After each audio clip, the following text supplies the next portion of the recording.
Bonjour Marion Maréchal. Bonjour. Et bienvenue à la grande interview sur CNews et Europe 1. Vous êtes députée européenne et rappelons pour nos auditeurs et téléspectateurs, Marion Maréchal, que vous avez été tête de liste Reconquête aux européennes, puis il y a eu un désaccord avec Éric Zemmour lors des législatives, ce qui a entraîné votre séparation politique.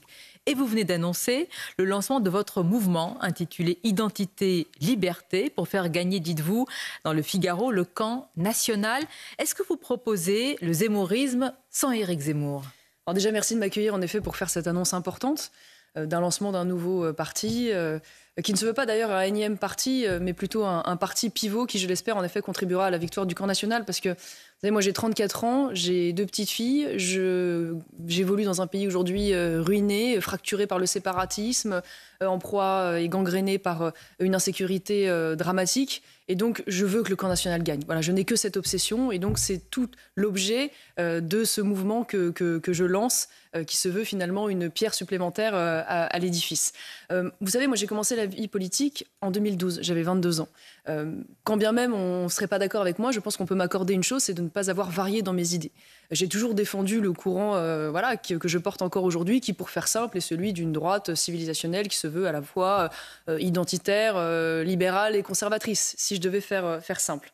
On va en parler. Et vous Exactement. proposez également, Marion Maréchal, toujours, puisque vous parlez de votre cohérence, qu'on va interroger, l'union ou la coalition des droites. Expliquez-nous, parce que vous voulez l'appliquer ou la construire avec Marine Le Pen, qui n'a jamais voulu cette union des droites. Ici même, à la grande interview, elle rejette cette idée. D'ailleurs, elle-même ne s'est jamais définie comme étant de droite. Alors, moi, je dis qu'il y a eu un avant et un après élection législative anticipée. Voilà. Il y a eu un phénoménal espoir à l'occasion de ces élections législatives, une ébauche de coalition, d'ailleurs, entre d'un côté le Rassemblement national et Éric Ciotti, qui a pris courageusement le pas, a franchi le pas du cordon sanitaire.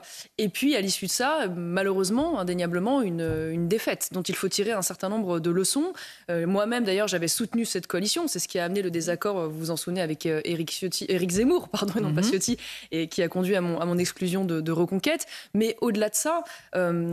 ce qu'il faut constater, c'est que nous n'avons pas rassemblé assez de Français. Voilà, qu'il y a aujourd'hui un certain nombre de Français qui manquent, qui sont des Français plus urbains, plus âgés, retraités, plutôt issus de l'ouest de la France. Et donc, ce que je souhaite faire, et l'énergie que je souhaite consacrer dans les années à venir, c'est précisément d'aller convaincre ces Français, qui pour beaucoup, Français de droite ou de centre-droit, n'ont pas fait barrage, se sont abstenus et pour autant n'ont pas passé le cap de faire confiance à la coalition nationale. Vous voulez les convaincre avec l'idée d'une coalition, d'une union des droites qui, selon vous, si je vous comprends bien, aujourd'hui a infusé dans l'esprit de Marine Le Pen. C'est-à-dire Marine Le Pen est aujourd'hui convaincue de cette union des droites. Ce n'est pas le cas il y a quelques mois. Cette logique de coalition aujourd'hui a émergé puisque le Rassemblement national, une fois de plus, a fait le choix de travailler avec le parti d'Éric Ciotti, que 3 parlementaires ont été, et proches de moi, ont été élus précisément par le biais du soutien de cette coalition.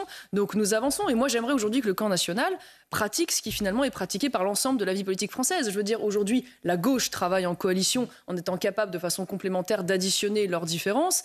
On voit à certains égards un Bruno Retailleau, considéré pourtant comme conservateur, évoluer dans un gouvernement centriste. Donc oui, je suis convaincue qu'aujourd'hui, j'aurai évidemment beaucoup plus de facilité à travailler avec Marine Le Pen sur ce qui nous rassemble qu'à certains égards Bruno Retailleau avec Monsieur Migaud à la justice. Qui travailler avec Marine Le Pen et donc derrière Marine Le Pen, parce que s'il y a une union des droites, une coalition, ce serait derrière elle. Pour vous, elle est aujourd'hui la candidate naturelle de ce camp national. Aucune question ne se pose. Je pars d'un principe très simple.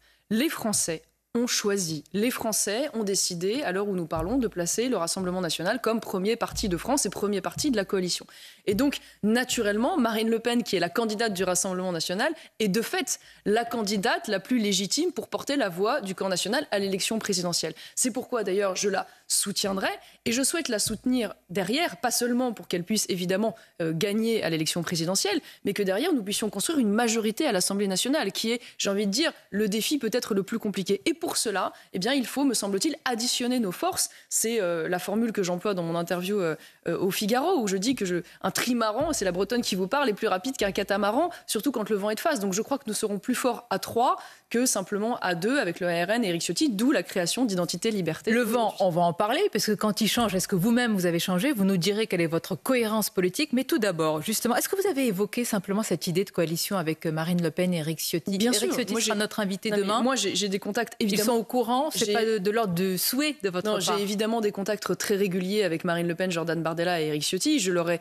exposé cette nécessité, me semble-t-il, de rassembler les Français par une coalition de mouvements à la fois autonomes et complémentaires. Et j'ai eu face à moi des gens qui étaient réceptifs à cette idée et à cette volonté, en effet, de vouloir élargir le champ du camp national. Donc j'ai bon espoir que nous puissions travailler en bonne intelligence pour les élections à venir. Alors, sur le fond, Marion Maréchal, d'abord, dans un moment d'atomisation de la scène politique, vous proposez un nouveau mouvement politique. Donc on va interroger ce énième mouvement. Vous souhaitez incarner, dites-vous, la droite civilisationnelle. En quelques mots ce matin, sur CNews et Europe 1, comment qualifier sa droite civilisationnelle? Quels sont ces piliers, ces fondamentaux? Alors, en quelques mots, ça n'est pas si simple, mais je vais tâcher d'être efficace. La droite civilisationnelle, c'est une droite qui veut défendre à la fois la protection, la transmission, la conservation de tous les attributs de la civilisation française et européenne qui nous élève et nous singularise à travers le monde, si je puis dire.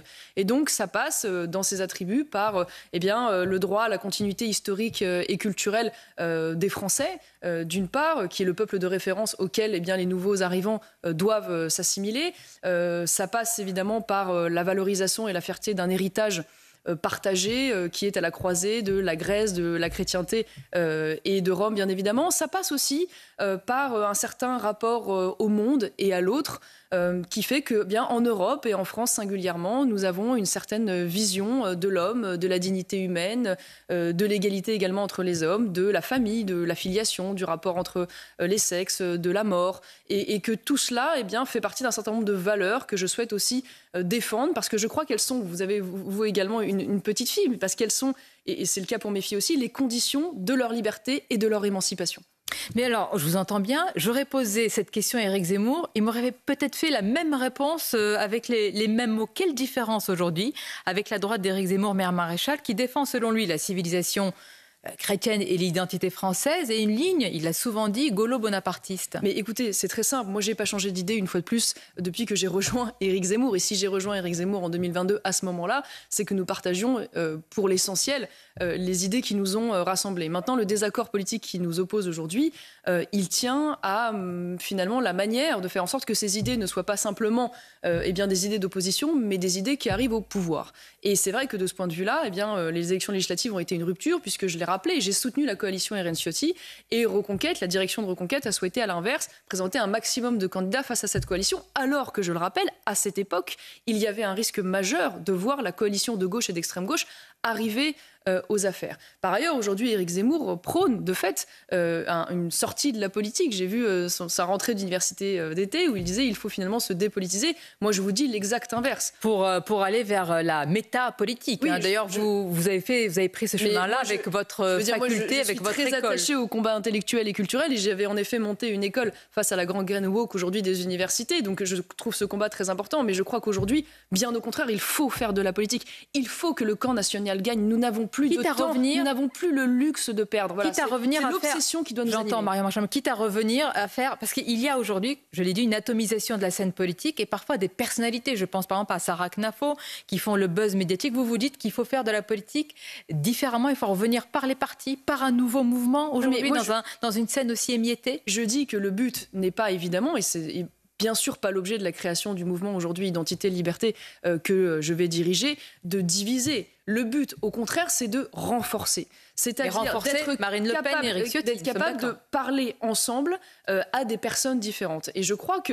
je l'ai toujours dit d'ailleurs, je ne vais pas faire une révélation en vous disant cela, qu'aucun parti politique ne peut gagner seul. Voilà. Pas plus d'ailleurs le Rassemblement national que d'autres. Et donc, il y a besoin d'avoir une diversité de points de vue. Mais qui ne l'a pas compris, pardonnez-moi. Mais les exemples étrangers nous le parlent. Est-ce que Marine Le Pen a compris qu'elle ne peut pas gagner seule? J'en suis convaincue. Je vous dis, preuve en est, il y a eu une ébauche de coalition au moment des élections législatives, mais qu'il faut encore structurer davantage et avancer. Une fois de plus, arrêtons de croire que nous sommes plus intelligents que les autres. Regardons ce qui se passe à l'étranger. Moi, aujourd'hui, je suis dans un groupe européen, les conservateurs et réformistes européens, dans lesquels siègent Giorgia Meloni, les Finlandais, les Suédois, les Tchèques qui sont aujourd'hui au pouvoir. tous ces partis arrivent au pouvoir dans le cadre d'une coalition. Mais c'est vrai aussi aux Pays-Bas. Voilà, il n'y a pas d'autres exemples. Mais avec des différences majeures. C'est-à-dire qu'aujourd'hui, est-ce que vous nous dites ce matin qu'il faut quand même acter de différences pour construire une coalition? Je prends quelques exemples, comme ça c'est clair pour nos auditeurs et téléspectateurs.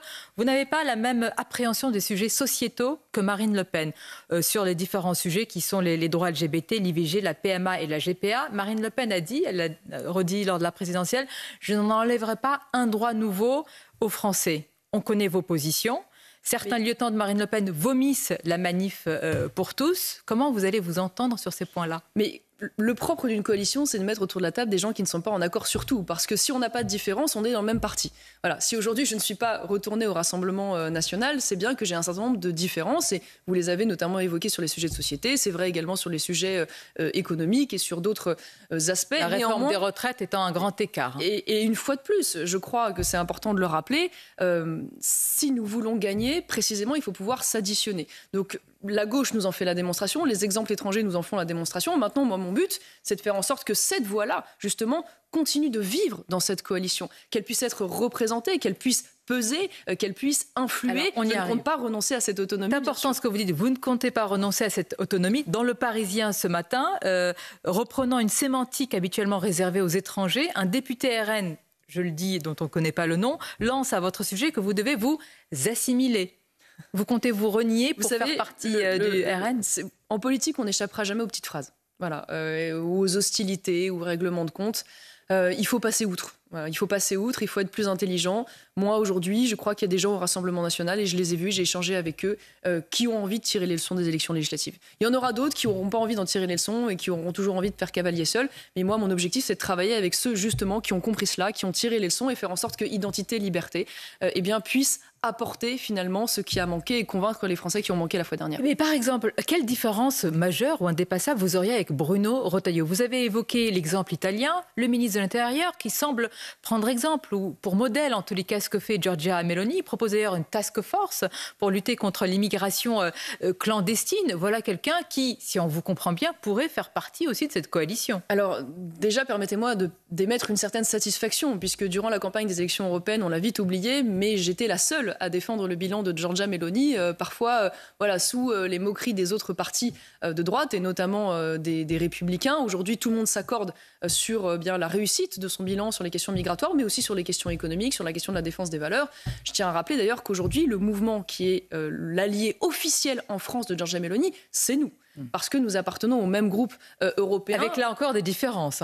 Mais comme naturellement... Majeure, notamment sur la livraison d'armes pour Israël, mais là encore, vous dites coalition. Naturellement, d'un pays à l'autre, les traditions diplomatiques varient, les intérêts parfois ne sont pas toujours convergents, donc c'est naturel qu'il y ait quelques différences. Mais on va dire sur l'essentiel de cette vision civilisationnelle de la défense de l'identité européenne, nous sommes évidemment en accord. Et donc aujourd'hui, nous sommes les alliés de Giorgia Meloni, et cette affaire de task force, ça n'est jamais finalement que la mise en application, et j'en suis très heureuse, on attend que ce soit effectif, mais en tout cas la volonté de mise en application de ce que je défendais pendant les élections européennes, qui était le blocus naval, qui était en fait la coopération militaire volontaire d'États européens, et évidemment notamment de la France et de l'Italie, pour pouvoir renforcer le contrôle des frontières, évidemment en Méditerranée, qui n'était pas effectif, puisqu'à ce moment-là, Gérald Darmanin, lui, préférait accueillir l'Océan Viking, donc ce bateau de clandestins à Toulon, au moment où Giorgia Meloni tentait de le bloquer. Alors, vous dites qu'il reprend votre proposition, mais alors je donc j'en suis très heureuse. J'entends bien, mais est-ce qu'il aurait sa place lui-même finalement dans ce camp national, ou est-ce que c'est la vraie droite version, j'allais dire, Nicolas Sarkozy? Comment vous voyez le ministre de l'Intérieur? Moi, je suis depuis longtemps ce que fait évidemment Bruno Retailleau, et je ne vais pas vous nier qu'il y a un certain nombre de points de convergence entre nous. Maintenant, je n'arrive pas, je suis désolée, à m'enthousiasmer pour un gouvernement dont, me semble-t-il, la durée de vie sera aussi réduite que les marges de manœuvre. Au-delà de la bonne volonté de Bruno Retailleau, et j'attendrai qu'il y ait un bilan pour me prononcer, parce que vous savez, on a un peu soupé des grandes déclarations d'autorité et de fermeté, donc j'attends maintenant qu'il y ait des résultats et un bilan, et je souhaite qu'il y en ait, et j'espère qu'il y en aura. Mais je suis dubitatif pour une raison simple, c'est que Bruno Retailleau, je ne remets pas en cause sa sincérité, a fait le choix aujourd'hui d'intégrer un gouvernement centriste, qui est quand même à l'origine du bilan que nous connaissons sur tous ces sujets-là. Vous interrogez sa cohérence ? Et qui cohabite avec un ministre de la Justice qui, lui, est socialiste, votait contre les peines planchées et au moment de la passation de pouvoir, faisait l'apologie du bilan de Christiane Taubira. Voilà, donc c'est vrai qu'on a connu le duo Gérald Darmanin-Dupond-Moretti, ça aboutit quand même à une explosion de la délinquance et de la sécurité. Donc une fois de plus, je m'en tiendrai aux actes. Je souhaite qu'il y en ait, je souhaite qu'il y ait une réussite, mais j'attends de voir. Voilà, j'attends de voir. Des questions aussi sur votre positionnement pour conclure. Marion Maréchal, vous venez d'interroger la cohérence, en tout cas, de ce gouvernement. Quelle est la vôtre aujourd'hui? Certains des militants, plus largement de Reconquête, pourraient s'interroger sur une forme de migration politique. Qu'est-ce que vous répondez à ceux qui vous accusent ou vous accuseraient de trahison? Non, mais je ne crois pas qu'on puisse remettre en cause ma cohérence. Lorsque j'ai rejoint Éric Zemmour et Reconquête en 2022, c'était sur la promesse de l'union des droites, que je défendais déjà quand j'étais au Rassemblement Reconnaissant national. que lui aussi, depuis très longtemps. Oui, mais tout à fait, mais je ne remets pas ça en cause. Je ne remets pas d'ailleurs en cause ce qu'Éric Zemmour a pu apporter sur le débat public. Maintenant, ce que je constate, c'est qu'au moment des élections européennes, cette promesse a commencé à être trahie, puisque vous savez ce qui nous a opposés. La direction de Reconquête, dont Éric Zemmour, souhaitait prendre comme adversaire principal Jordan Bardella. Là où je souhaitais concentrer toute mon énergie à combattre la gauche, qui pour moi est le principal aujourd'hui, non pas seulement adversaire politique, mais ennemi de la France, comme LFI aujourd'hui se manifeste. Et l'aboutissement bien de ce désaccord, c'est les élections législatives, où ils ont fait le choix de présenter un maximum de candidats Reconquête, là où je ne voulais pas prendre le risque d'affaiblir la coalition. Donc, une fois de plus, quand cette promesse d'union des droites a été trahie, j'en ai tiré les conclusions. L'union des droites a été trahie, de fait. Et par cohérence, je tâche de trouver une autre voie pour qu'elle puisse s'appliquer, se mettre en œuvre et surtout que le camp national puisse enfin faire appliquer les idées que nous défendons depuis des années. Puisqu'une fois de plus, la course contre la montre démographique est lancée. Nous n'avons plus beaucoup de temps. Chaque fois qu'une entreprise et un savoir-faire disparaît en France, ce sera extrêmement compliqué de le reconstruire. Et donc, il faut que nous allions vite. Avec cette coalition, donc, et ce mouvement intitulé Identité, Liberté. Merci Marion Maréchal. Merci à vous. De votre grande interview ce matin et à bientôt. À bientôt.